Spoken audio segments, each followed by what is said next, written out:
Okay, guys, so this is, I think, about the fifth or sixth time I'm actually recording this on Screencast-O-Matic. I've got a new way of trying it now after getting some help. Gosh, I hope this works. I haven't been able to upload this darn almost the very last segment in radio. I just want to get it done today. So this film, which you were able to hopefully see this clip of, this is a preview of this film called Contact, which came out, and I think it was 1997, starring Jodie Foster. And it's interesting for us because those big listening devices, those dishes, as they say, are trying to listen for signs of extraterrestrial intelligence across the universe. And it's a real story. The beginning of the film is a real story. It's based on an organization called SETI, S-E-T-I, Search for Extraterrestrial Intelligence. And they are bright scientists here in the U.S. Have decided that extraterrestrial life would be likely to make use of radio waves to communicate with us because they travel at the speed of light, which is pretty darn fast, and can just go on and on and on into infinity. Maybe not be the strongest, but still be a radio wave and be pick-upable by these receivers.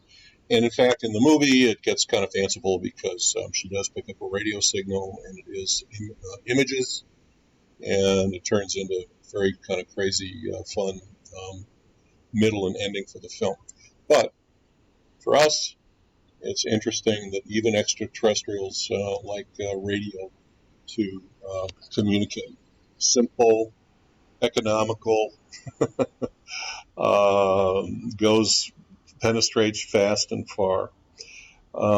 So another thing I wanted to make about radio here is that I've been in New York for a long time. I've lived through blackouts when electricity's been out. And when that happens and it's nighttime and you have to walk a long way to get home and things are a little bit dangerous, you're nervous about what's going on, you really find that you don't have any way to get the latest news in many cases because cell phones, again, didn't work because they were all jammed up. And but radios work. And in fact, this is why the government, for the basic disaster supply kit, recommends that you have a radio at home. And I always carry one with me in my knapsack. I also have a crankable flashlight. I have a small first aid kit. I have a whistle, and a few other things to help me that I carry with me. And so this, crazy little radio that we've been listening to off and on today may end up having some real use when we need it most. Now we're going to listen to a wonderful concert about radio given by Queen at Wembley, London in 1985.